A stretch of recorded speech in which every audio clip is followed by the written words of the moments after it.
చాలా పాతకాలంలో సింగమల అనే అడవికి కంటి అనే సింహం రాజుగా ఉండేది. దానికి నమ్మకమైన అనుచరులుగా ఒక నక్క మరియు ఒక కాకి ఉండేవి. ఒకరోజు కాకి ఎగురుకుంటూ వచ్చి కంటితో, మహారాజా, మన అడవికి దూరంగా ఉన్న ఎడారిలో ఒక ఒంటెను చూశాను. దాన్ని వేటాడగలిగితే మనకు కనీసం వారం రోజులపాటు ఆహారానికి సమస్యే ఉండదు అని చెప్పింది. కాకి మాటలు వినగానే కంటిసింహం, నక్క ఉత్సాహంగా ఒంటెను వేటాడటానికి బయలుదేరాయి. కాని అవి ఎడారిలోకి అడుగుపెట్టగానే అక్కడి తీవ్రమైన వేడికి సింహం, నక్కల కాళ్లు కాలి ఒక్క అడుగు కూడా ముందుకు వేయలేకపోయాయి.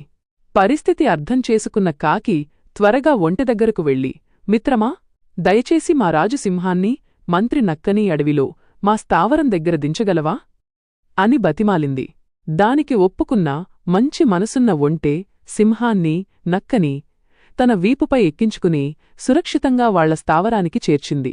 ఒంటె చేసిన ఈ సహాయానికి, దాని మంచితనానికి సింహానికి చాలా సంతోషం కలిగింది.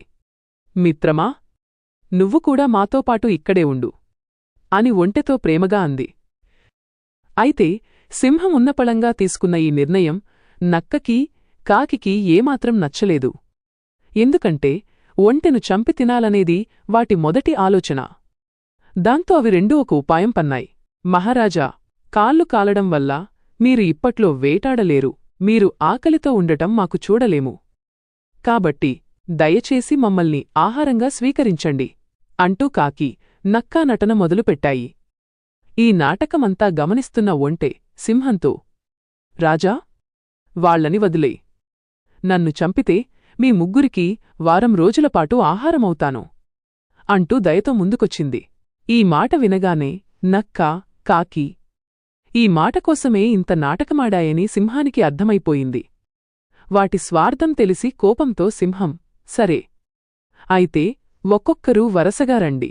ముందు చిన్న జీవితో మొదలుపెడతాను. కాకి, నువ్వు రా ముందు అంది గంభీరంగా. ఆ మాట వినగానే కాకి భయంతో తుర్రుమంటూ ఎగిరిపోయింది. దాన్ని చూసిన నక్క కూడా ప్రాణభయంతో పరుగులంఘించుకుంది. అలా నక్క, కాకి రెండూ పారిపోగా ఒంటె మరియు సింహం మాత్రం అప్పటినుంచి మంచి స్నేహితులుగా కలిసి జీవించాయి.